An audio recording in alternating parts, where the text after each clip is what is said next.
Good afternoon, everyone. Thank you for coming out on this really cold, rainy, gray day. Pneumonia weather, as I like to call it. We've got a panel of 4 here to talk to you about some data-driven things at the University of Illinois. And so their names are right here, but I have other names for them. So we have the data wrangler, and that's Stephanie Baker.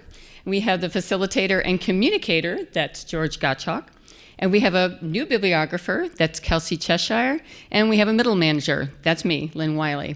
And today we're going to talk about buying new books and using a central pool of funds that's available and has been maintained for years to make sure that we can continue to buy new monographs at the University of Illinois, but how we do that informed by data. Our metaphor is puzzle pieces, because it is a puzzle. First, a few metrics about the University of Illinois. We have a lot of students. Of that 47,000 total, ooh, that's 47,000, not 00. Sorry about that, dropped to 0. We have 33.3 thousand undergraduates, and so they're very research hungry. They use a lot of things at our library. We buy a lot of things for them.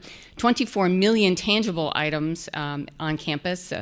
And we have an on-site storage facility, and we're just coming off a new service model project. The reason why I mention that, because anybody of you from legacy libraries know it's really hard to maintain those print collections, but we've done some really interesting things to reduce the number of unit libraries, consolidate a lot of things, and that's to free up a lot of space so we can have more space for engaged users, whether that's scholarly commons, media commons, idea labs, or places where students can collaborate together. We've been really successful with that, and it's a darn good thing we did that a couple years ago, because the state of Illinois didn't have any money in the last 3 years, so that was nice that we got some money to do that before.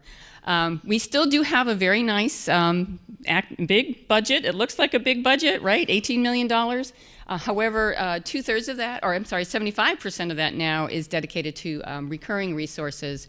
So that's locked up. That doesn't leave us with a lot of discretionary money. We have 400 subject funds that cover all disciplines, but as I mentioned, that one big central pool, that's to fund the new books. We also have 2 big consortial partners, and one of them is Carly within the state. I'll talk about that in a little bit, and I'll end in talking a little bit about the Big Ten Academic Alliance and what we're doing there. So those of you here today, I'm sure you're here because you have some of the same challenges we do. None of this information is going to be new to you that I'm talking about in terms of the challenges. In fact, it's been a steady thread throughout this conference. Nobody has book money anymore because it's eroding. Serial prices are going up. We've all seen the ARL statistics. There are a lot more new demands on book funds as well. Streaming video, anybody? You're buying a lot of streaming video? It eats up your funds right away. We have to meet a wide range of patron needs. And then there's the ebook evolution, where there's so many different purchase options and so many players. That's just adding a new level of complexity. The U of I manages a legacy collection. Those of you with big collections know what that costs to maintain. But I'm here to tell you, print books are alive and kicking. So the challenge is how to fit all the pieces together, and this is where data comes in to help. Today we're going to show you examples of data collected for one thing that might have showed us something else entirely when we looked at it, data that helped us to predict cost and use over time, data on what users want, and data to help us better integrate all those purchase options available for monographs to best meet our user needs and to maximize our resources. And at this point, I'm going to turn it over to our data wrangler, Stephanie.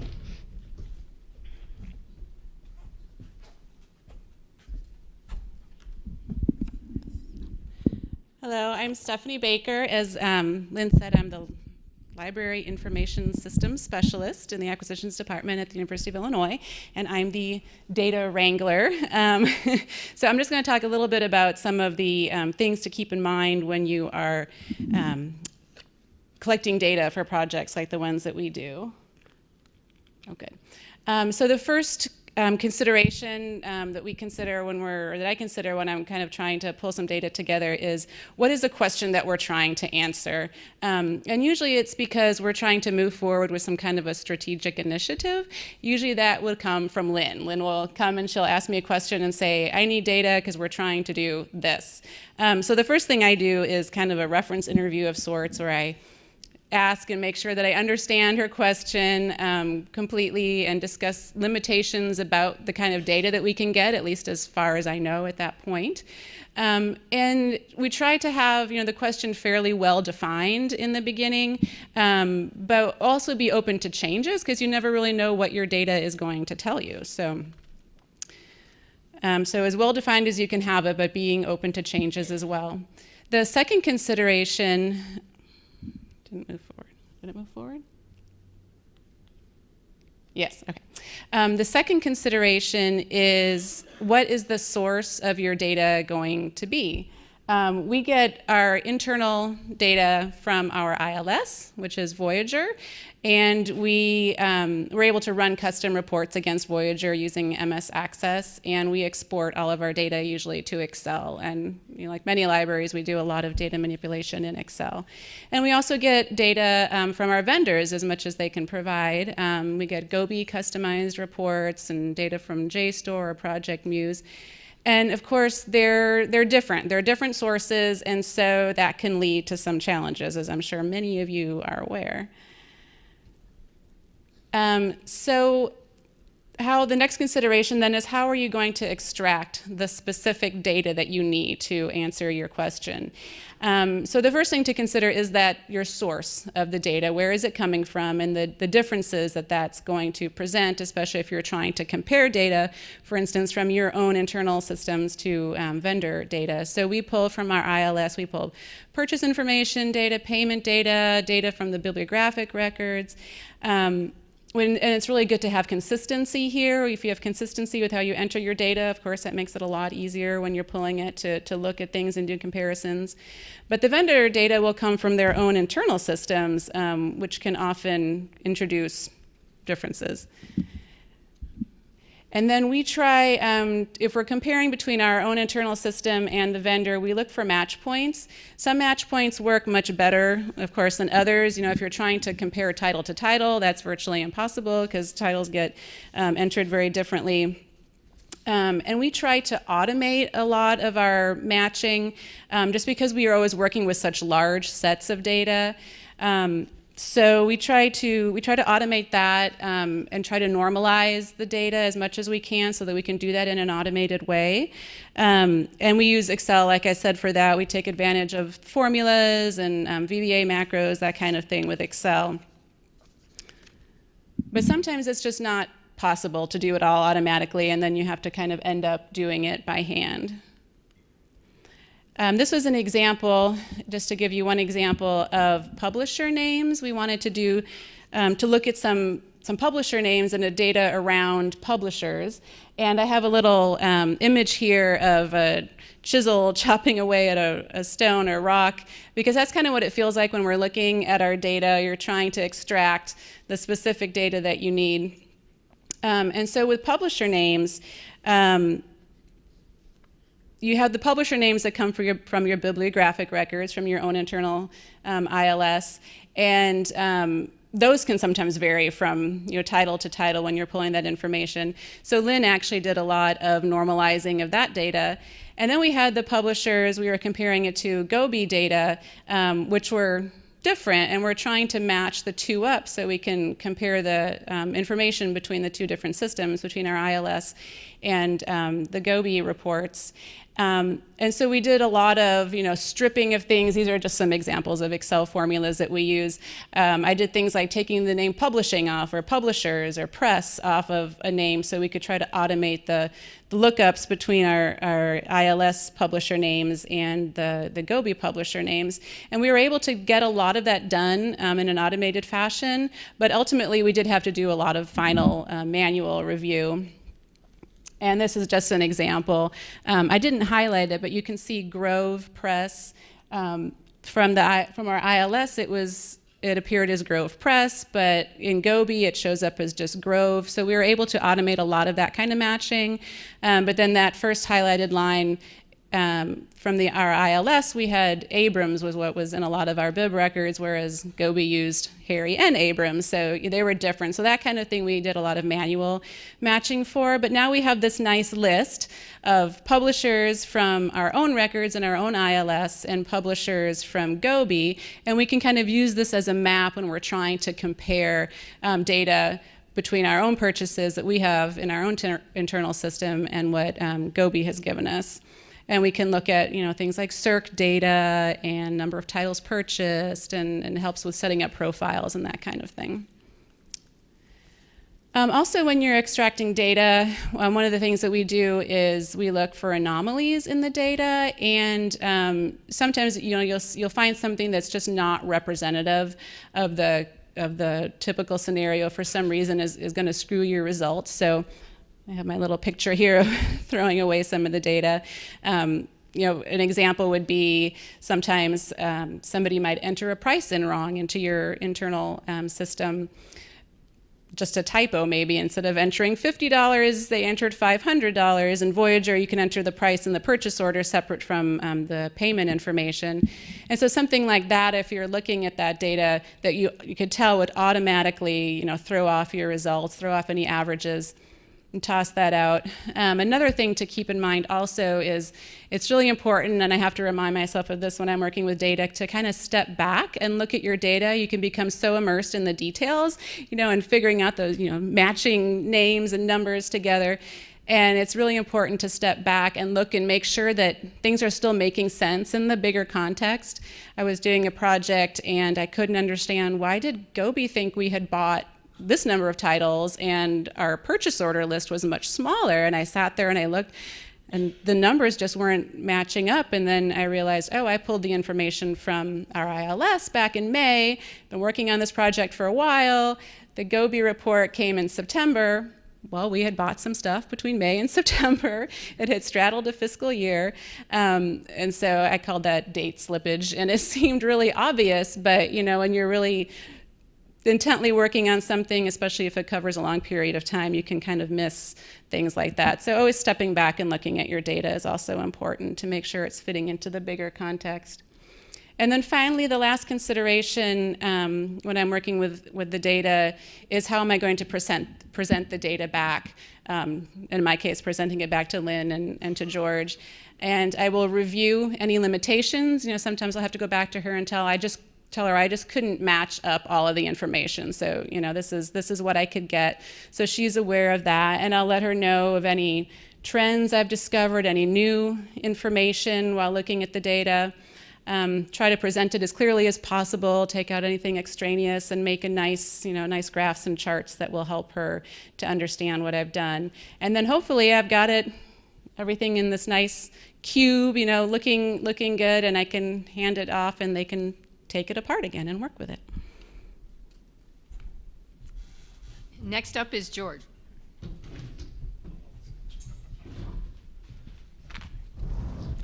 That stage is a little scary. It looks like you're going to fall off.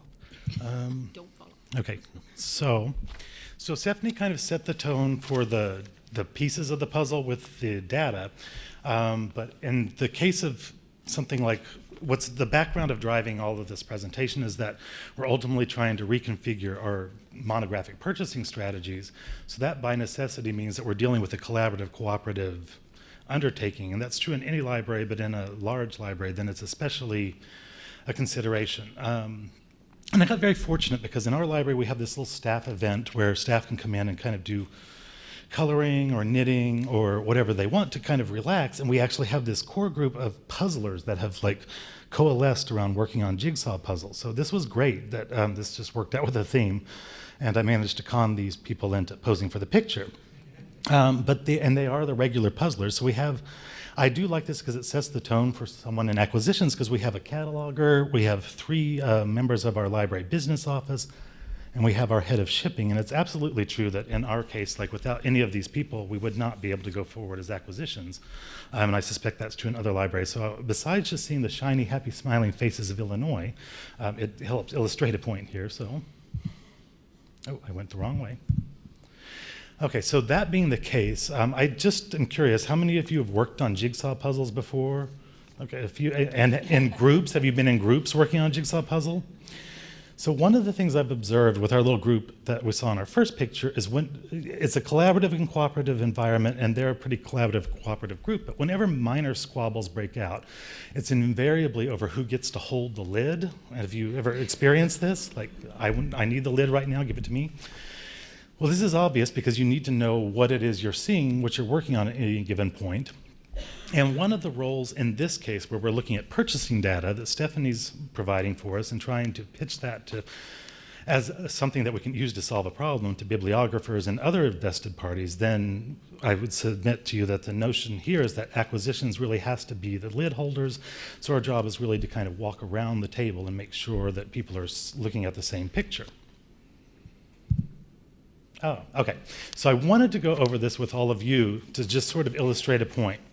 So some of you attended the session yesterday, perhaps on the approval plans, but, well, there's probably been a few sessions, but there was one with Bob Nardini in particular, and going back and looking at the history of approval plans. But this word, I've learned from my 2 years at Illinois, this is a very slippery and loaded word because people make a lot of assumptions about what you mean as soon as you use the word approval.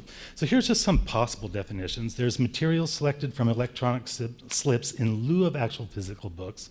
Some of you may still be actually getting physical books, reviewing them and sending them back, but that's a rare thing these days. Materials shipped automatically against a predefined profile, which sometimes we'll refer to at Illinois as blanket plans or auto ship plans. So that may be something people refer to as an approval. A plan using both of these methods with a single vendor, well, that's just more common for our case. We do like firm orders, which are driven by a profile. We also have blanket orders and that sort of thing with a single vendor, a few of you who are here in the room, or any of the above.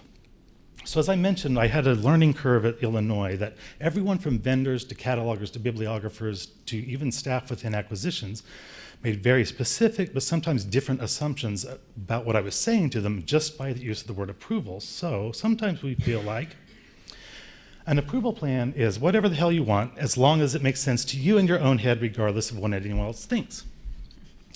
So that sometimes feels like the case. And in Illinois, we have this other nuance that's critical, which Lynn will talk about in her more detailed presentation. But at Illinois, we specifically use approvals. We talk a lot about approvals where we mean a separate ledger that's actually intended to really achieve two things. One is to ensure the ability to purchase new monographic output, and specifically output to meet local needs. So obviously, if a sociology, let's just use an example, as if a sociology monograph fund is eroded by recurring costs, we want to make sure that whoever's controlling that sociology fund can still go buy requests for faculty and students as needed.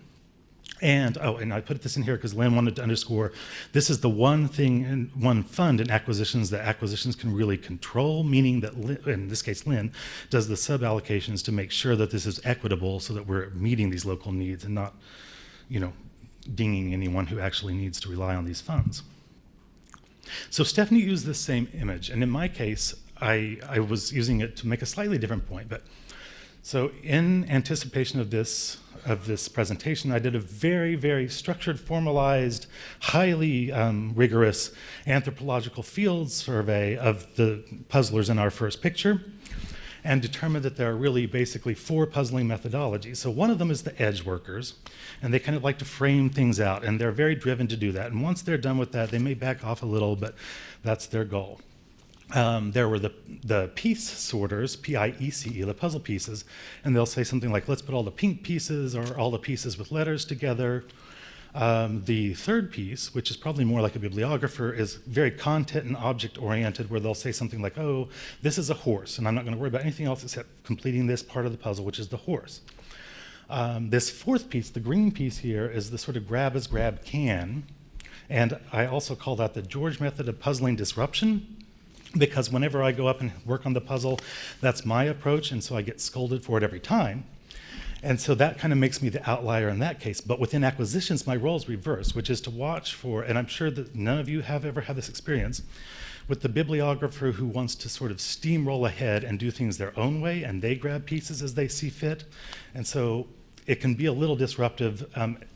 not just for acquisitions, but especially for their colleagues who are sharing the same tools to make the same selections. So our job within acquisitions is in a kind of nice way to try and corral that person back in and say, you know, we want you to work collegially with your colleagues and to work within the framework that we've set forth in acquisitions and that the university has for procurement rules to make sure that all of the pieces are fitting together. So Stephanie's green piece were outliers in the data. My green piece is the outliers in sort of people, I guess. Because what we want to end up with ultimately is this situation where we have all of, you know, everybody's puzzling forward together. We're all basically aligned, moving forward in a focused way, which is provided by that lid-holding picture from acquisitions. And then Kelsey will actually talk about what it's like to be a new bibliographer who's being corralled by us in acquisitions. So, thank you.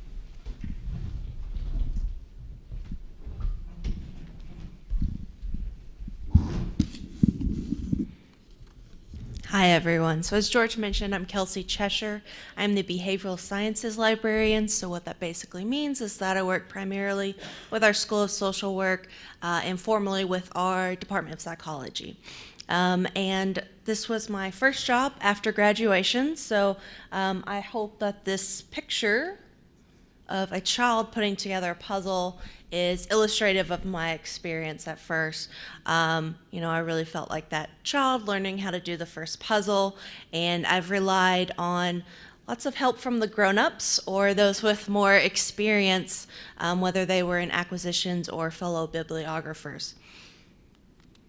And I want to start my section by kind of prefacing the realities that we face as a bibliographer today.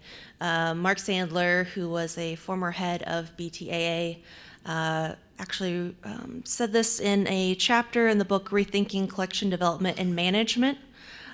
Basically that our current library norms suggest that administrators want their subject specialists spending more time providing services, so interpreting the library for their users, rather than spending most of our time picking and choosing books and journals. And this is a very catchy way of simplifying that. He described it as our transition from bookish bibliographers to now service-oriented library liaisons. And I think that's particularly relatable for me because I did not experience being that bookish bibliographer. I came in after graduation wanting to be this service-oriented library liaison. So there is a first time for everything. As we mentioned, lots of nuances within the University of Illinois library system. So I spent a lot of time getting oriented with my fellow colleagues in acquisitions. I had to meet all of my collaborators, whether they were within acquisitions or content access management, different departments within the library. This was my first time managing a budget, really, other than a personal finance. So new experience there, as well as learning some of the new tools, primarily using Gobi to order our books. And of course, deciphering acronyms within the libraries is very common because we have so many, and I think it's kind of habitual that we just fall back on saying those acronyms and having to pause someone like Lynn and say, no, wait, what do you mean by EBP? So lots of things to understand and get oriented as far as maybe taking a step back and looking at the lid of the puzzle box and seeing what we're working towards.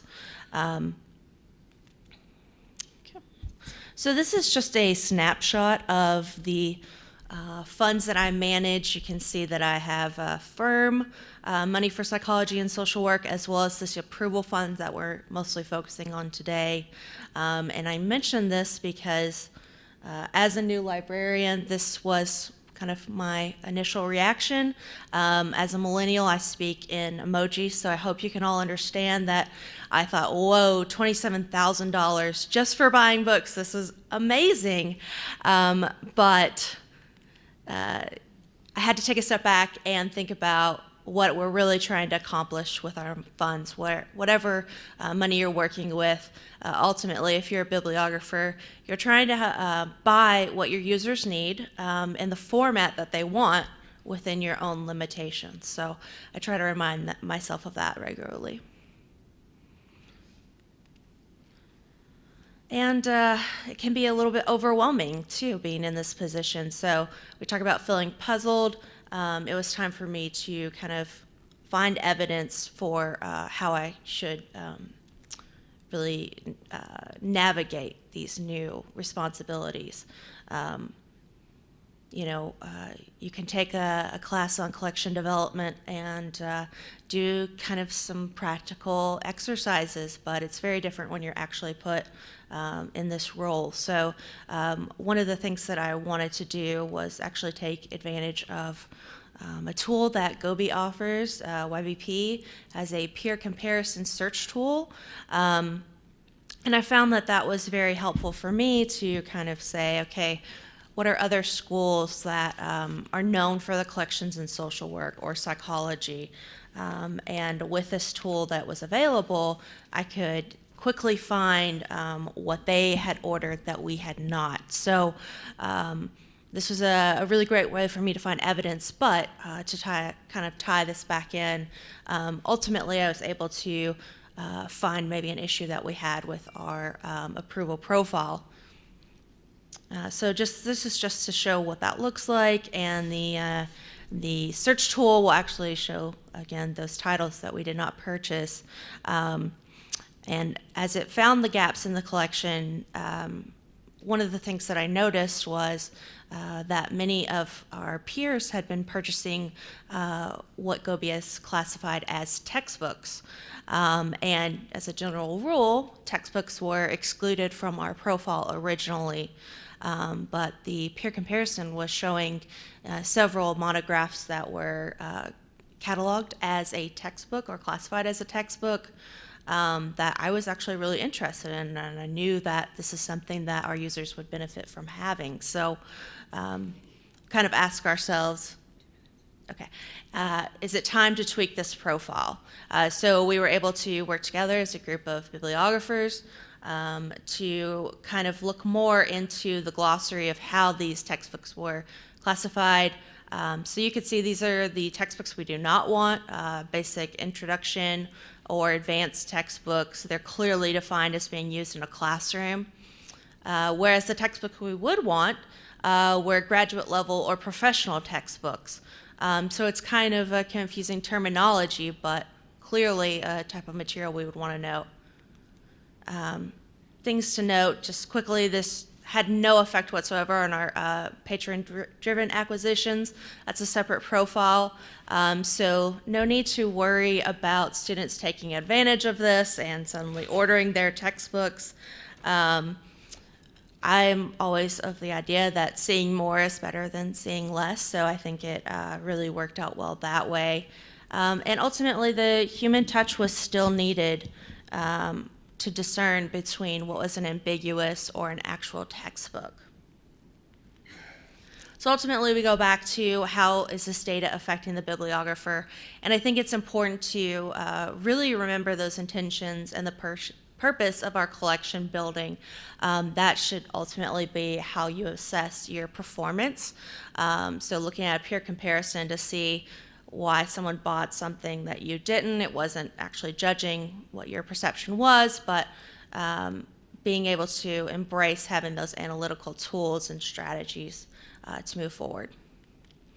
And ultimately, subject expertise is always going to be vital, whether it's tweaking those profiles or spending discretionary funds, and hopefully in the future, creating a foundation for auto ships. Okay, and we're going to move back to Lynn. Thank you. So I think I mentioned we have 400 subject funds. We also have 45 wonderful subject specialists, bibliographers. And in the last 3 years, we've replaced them by more than half with retirement. So acquisitions really does do a lot of orientation and facilitation and trying to get people the kinds of tools they need to buy the things that we need. So I'm going to start in talking about some data and what we did with it, and going back More than a decade ago. Hard to believe, but a decade ago, we were still very much print-bound. eBooks had not really started to take off, and this was before patron-driven had really taken off. And this is a case where data that we collected actually had unintended consequences and actually kickstarted our patron-driven program at the University of Illinois. We did a huge analysis of the statewide collection that's shared with Carly. Carly's a big partner of ours. And because we share all of our materials together with our users through one shared system, there's access to millions of titles and millions of copies. And so in the print-bound world, that was a huge relief for us and our very hungry undergraduates in knowing that they could get access to other copies across the state. We did the analysis because we wanted to know more about our strengths and weaknesses across the state. And talk about data wrangling. I think we ended up with 250,000 records, and Stephanie and I had not so much fun looking at some of that. But we were able to extrapolate some things that led to some decisions statewide. And one of them is in recognition of our overlap around some really mainstream publisher titles to come to a decision to only buy 5 copies of those titles and then spend the money we freed up on the more esoteric things to be available for users across the state. When looking at the analysis, we also found we had a purchase gap and that YBP helped us with to see, well, what we didn't buy statewide. And then the Carly collection group decided, well, let's see if we can make that available to users through a patron-driven program. That's where patron-driven began for us. And that evolved hugely over the next years, started in 2010 with a more formal program at the University of Illinois, and it's become a real linchpin now for us in terms of extending the reach of our monies and then giving our users what they need really quickly. I'm just going to show you some data on that.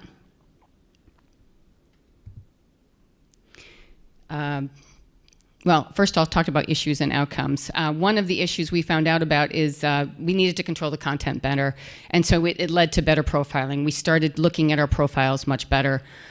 Funding was an issue initially, and supporting it. It was Carly-driven. The membership paid for it.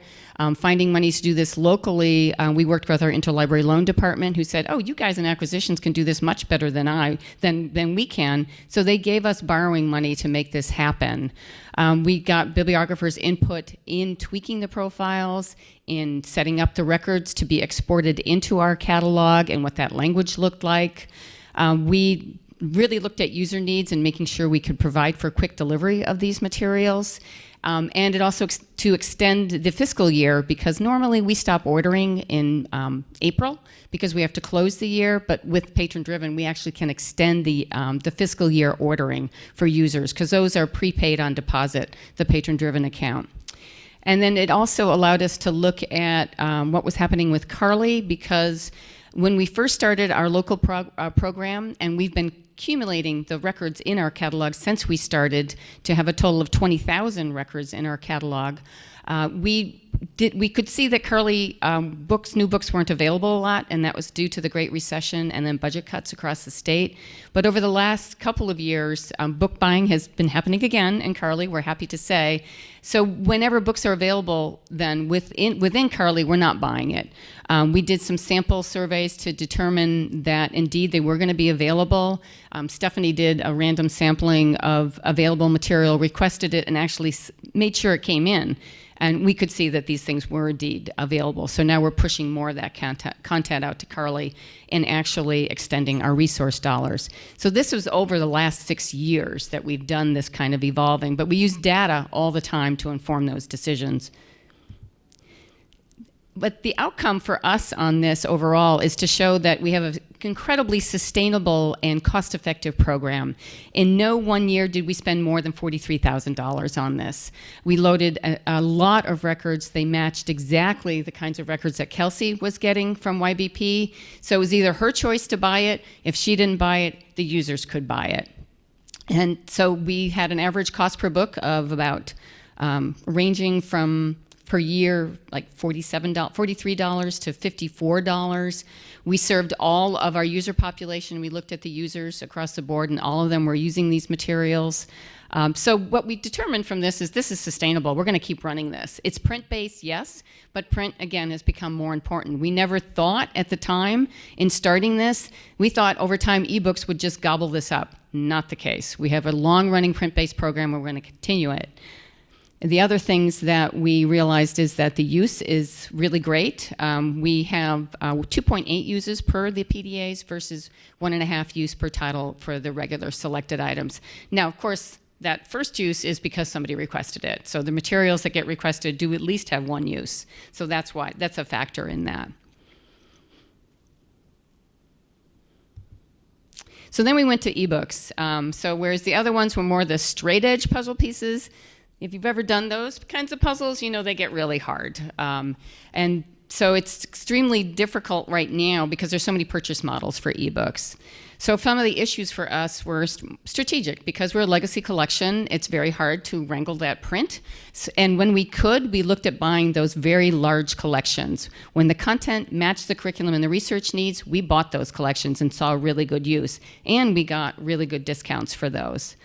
And then we continued that model in looking at different focuses of collections, whether it was subscriptions to book series or slices of collections. As long as they aligned to our curriculum needs and use needs, we bought those.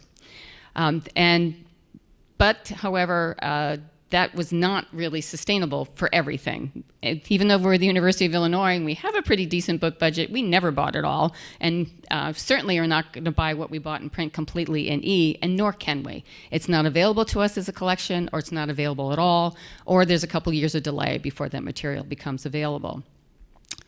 We wanted to meet user needs and expand access to more ebooks, so we did experiment with DDA, with digital demand-driven. We used a couple models. We used the trigger model, we used the short-term loan model. We discarded both of those. The DDA, we have a hungry undergraduate population. They tend to look at anything, and we're triggering madly, and we quickly ran out of money within 6 months of managing that program. We said, okay, we're not going to do that again. So when short-term loans came out, we said, oh, that's kind of cool. You can just pay a loan fee, and we can then use all that content. So we did a very highly focused look at our disciplines that weren't using ebooks. We knew the sciences were pretty well served, but we wanted more books, particularly for the humanities. So we started there and expanded into the social sciences with short-term loans. And we quickly realized, boy, we're not getting a lot of use and the fees are pretty low. This doesn't look really sustainable because nobody's making money off of this. And we are really glad we discarded that, because shortly after that, fees started going through the roof. But what we did find out is we were able to introduce more of our researchers on campus to eBooks for those disciplines that didn't see a lot. And we also found out what was not available through the DDA and short-term loans. And there was a whole host of other possibilities that we wanted to see, could we get more eBooks in those disciplines? And then we found out a lot about DRM. So I want to share one slide, because we not only provided content to these users, but we also did a survey of what they thought about ebooks. And I did that with a colleague who's back here, Tina Kratowski, through an IMLS grant. So we bought books for different disciplines, and then we led them through a survey and asked them to use ebooks. They told us an awful lot from the survey. This is just one little snapshot. I know it's a little bit busy, but what I want you to look at is the burgundy lines going up and then the light blue lines. Because the burgundy lines told us across all the disciplines, yes, I want more ebooks. But the light blue lines told us, I really hate DRM. So that we took from that and said, okay, we need to find better ways for them to get more ebooks that they can use more effectively. It's clear that they want more ebooks, but they want ebooks they can navigate and use more effectively. So once we had the opportunity to think about no DRM with evidence-based acquisitions, we leapt right into that. Project Muse offered a pilot. We said we're in because of the thousands of titles that could be available for unlimited users and full PDF download. And as it turns out, university presses were the biggest footprint for print purchases still being made through that central pool. We do buy ebook collections through the central pool, but they tend to be the smaller ones. Other e-resource funds fund the really large ones for STM. But the print book purchases were dominated by the university presses. So we looked at all of our university press purchases since since we began as a university, and we determined we had bought at least 57% of all the university presses in print over the years, and they all had really good use. Up to 60% of those titles had at least one use. So we said, well, that's a no-brainer. We want to jump into this. So we had access to thousands of books, and we had to figure out whether we could do that pay-to-play fee, because for EBAs, anybody do EBAs out here? You have to determine that you can afford to buy into it. But because we'd done this data analysis, we knew it was a no-brainer for us. So outcomes now, a couple years later, we're in year 3 of the Project Muse program with really good use over 11 months, and our task force of librarians select those titles. And we're able to dedupe anything that we might have bought previously as well. That's a common question from the vendors running EBA programs. Well, it had really high use. How come you didn't select it? Well, we already bought it somewhere else, and they don't see that information. They activate everything, so there's no ability to deactivate on their side. You're just opening up everything to use.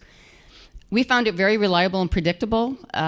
We do need the good data to understand that pay-to-play fee, because you have to understand what that is going forward. So we have expanded it now to Oxford University Press and JSTOR. We joined their pilot as well. We're in year 2 of Oxford University, and we're also doing JSTOR. And really the goal here is to maximize exposure to eBooks while having very predictable costs. They're not runaway costs. We're seeing excellent use with these.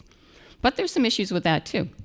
So this is just a slide on Project Muse fiscal year 2016, the percent of the content that they offered that was actually EBA enabled.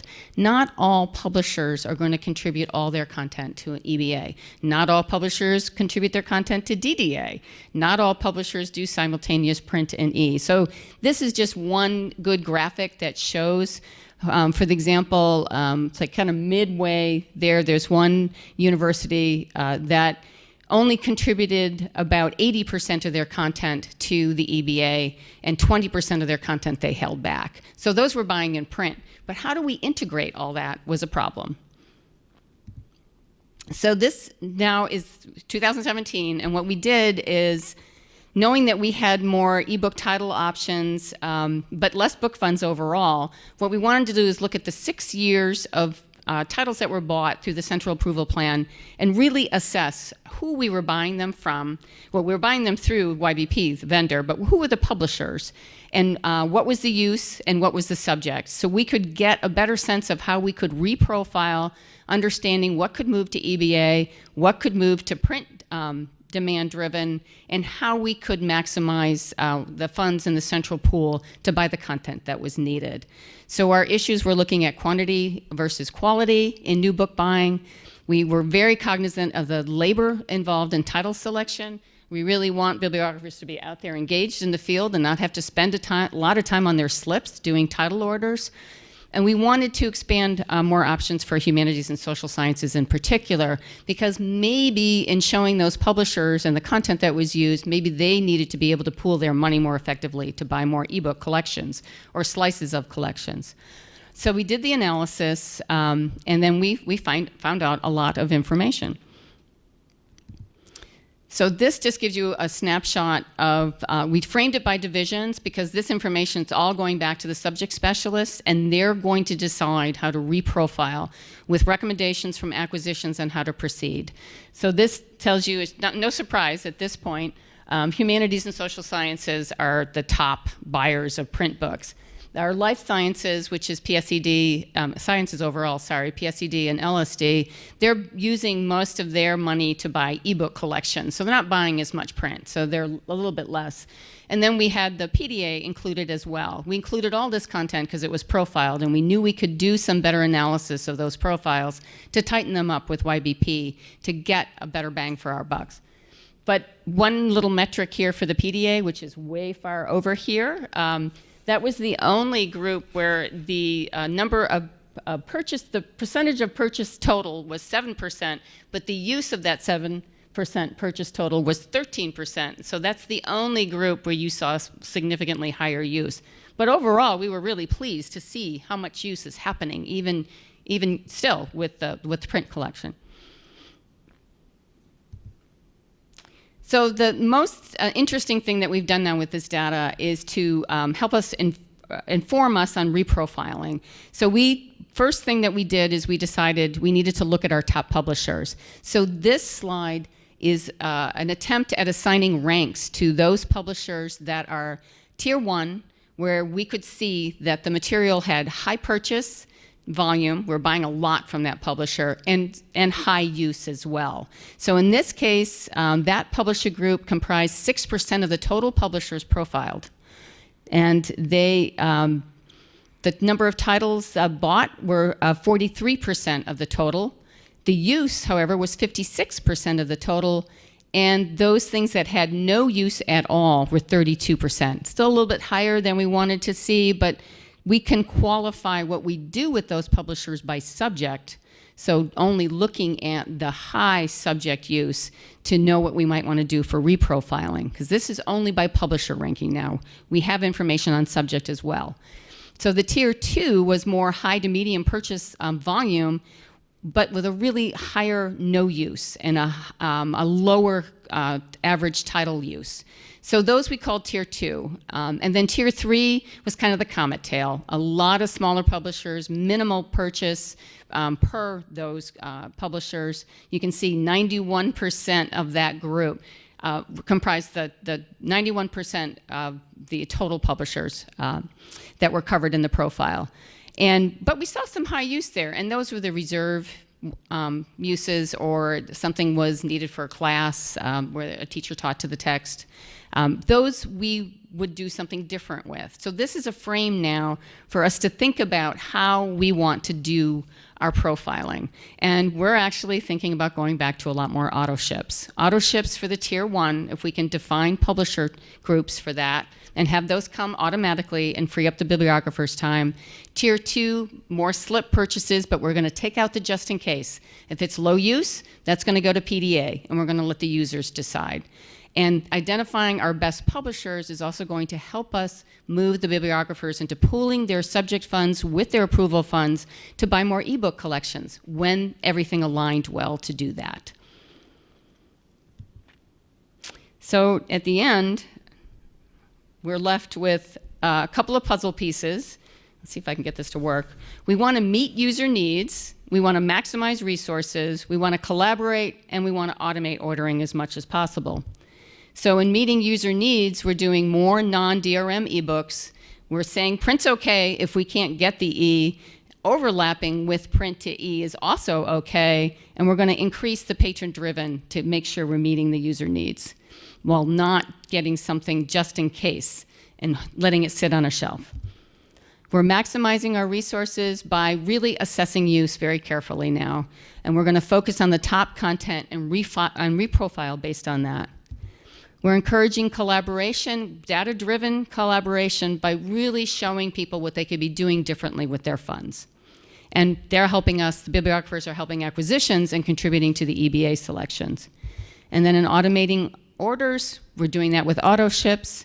We're reprofiling to do that. That allows us also to project our costs and be much more predictable. I can tell my administration, yes, we're still buying print, and we're going to buy it for some time to come because we don't have any other recourse to get these materials unless you wanted a DRM platform. And I should interject here and say for our undergraduate library, they have a totally separate profile, and they definitely do ebook preferred, and that's fine if it's on DRM. Those undergrads are in and out. They just want little dips and bits of things. They're not reading the whole book. But ultimately, that saves the time of the bibliographer and our acquisition staff time as well in doing these things. So thanks, and happy puzzling. This is a nice pastoral scene. It's actually a puzzle that I actually don't think I want to put together because there'd be way too much yellow in that. But do you have questions for us?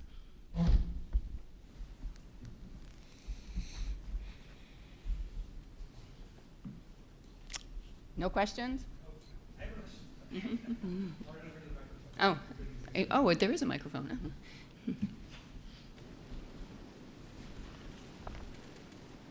So I wanted to ask you about your EBA, because you said you're in the 3rd year with the Project Muse. We're in the 1st year of 2 EBA projects, and I'm a little confused and worried about what's going to happen the 2nd year. So for example, we're in a 2017, 2018 sorry, 2016, 2017, and then it's going to be 2 years, 2017, 2018. So when we do our first round of purchases, presumably we're going to lose access to all of the 2016 books that we didn't buy. So is that how your EBAs are working, or is it you're just sort of the corpus? We keep it all open. We keep Okay. it all open. And one of the metrics that we did find, we didn't see a lot of use of the older material. It was really clustered around 10 years. But we've held that out, and talking to our rep, if it really did get unsustainable in terms of so much use that they expected us to buy, we'd cut down that archive. Okay. We would ask them to cut down that archive. Yeah. But you haven't had to do that so far. No, You've been we able have to just not let it had grow to do forward. that. Okay. Yeah, we saw significantly higher use in year 2, but some of those titles were already owned. Right. And I should add that we're not just looking at high volume, peak use for 1 month, but we're looking at cumulative subsequent month use. And we argue back to the vendor that if it had high use in 1 month and we didn't get used again in 11 months, that's going to be a factor in buying it. Okay, great, thank you. Yeah. Anybody else? All right, thank you.